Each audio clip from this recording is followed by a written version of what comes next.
With the planned merger between Trump's Truth Social and the fusion power company TAE Technologies, we're not just looking at a business deal. We're looking at unlocking an essentially unlimited power source and crushing the satanic, Malthusian outlook that has been holding back mankind.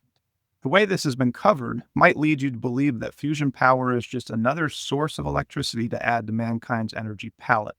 You'll hear analysts say this is just about feeding the huge energy demands of AI data centers. But they are thinking way too small. If we look at the bigger picture, an established fusion power economy is not only the end of the imperial Malthusian and radical environmentalist view, but it can be the basis for a new realization and understanding of what it means for man to be made in the image of God.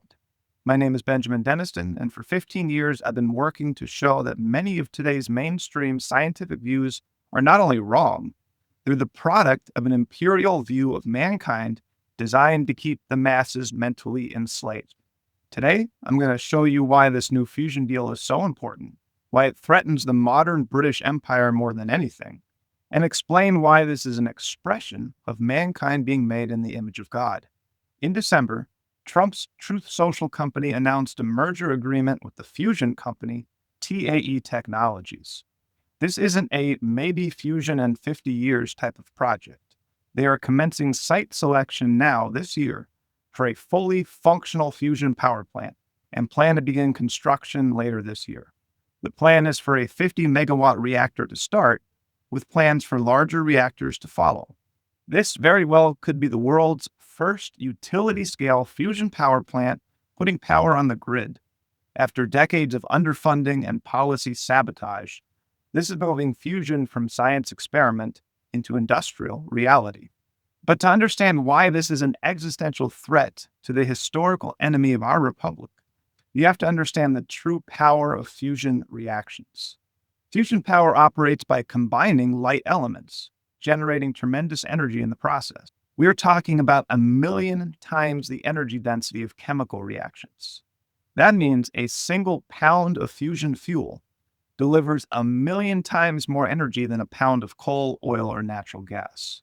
That's like a single grain of rice holding as much energy as a full gas tank in your car. The specific fusion fuel cycle that TAE is using combines hydrogen and boron atoms, releasing 3 helium atoms per reaction and a bunch of energy. This is technically a more challenging fuel cycle, but it carries significant benefits we'll cover in future videos. So make sure to subscribe to my channel to keep up. And the fuel supply is massive. Hydrogen we can get from water. And according to the U.S. Geological Survey reports, known boron reserves contain the energy equivalent of 12 million billion barrels of oil. Let's put that into perspective. Venezuela has the world's largest oil reserves at 300 billion barrels. Known boron reserves would supply the equivalent of 12 million billion barrels with fusion. That's 40,000 Venezuela's worth of energy.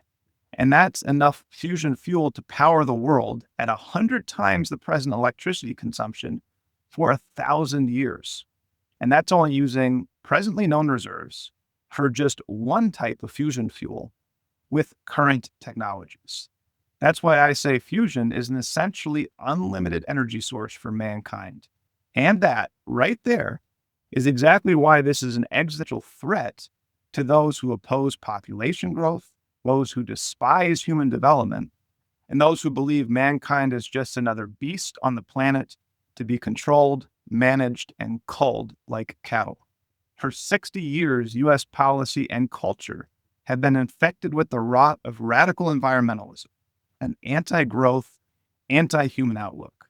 For 2 generations, we've been told human technological development is unnatural, and population growth is like a cancer on the planet, with the climate change scare just being the most recent propaganda front for this overall outlook. But this wasn't some organic view that emerged. It was the top-down imposition of long-standing British Malthusian imperial policy. Modern environmentalism was created by leading European imperial elites in response to the shifting dynamic after World War II. Let's highlight just 3 critical figures. First, we have the leading eugenicist, Sir Julian Huxley. who argued for a continuation of eugenics as the first director of the United Nations Educational, Scientific, and Cultural Organization. In 1948, he organized the International Union for the Protection of Nature and paved the way for this rebranding of eugenics, cloaked as environmental protection.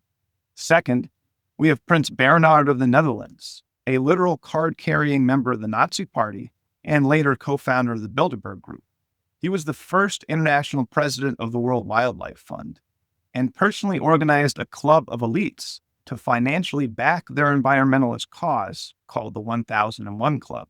Third, we have Prince Philip, the husband of Queen Elizabeth, who said he wished to be reincarnated as a deadly virus to help address human overpopulation. He took over as the head of the World Wildlife Fund, was active in the 1001 Club, and even somehow organized world religious leaders to back their anti-human views.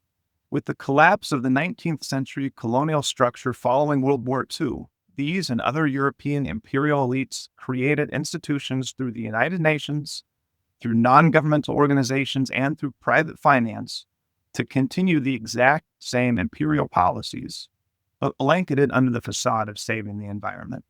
Their very first task was to ensure large sections of Africa were set aside as protected areas, unavailable for development by the newly freed African nations. Their activity today has been concentrated in the so-called climate change scare. Do you remember when Barack Obama spoke to students in Africa and told them if they all had air conditioning and modern housing, the world would boil over?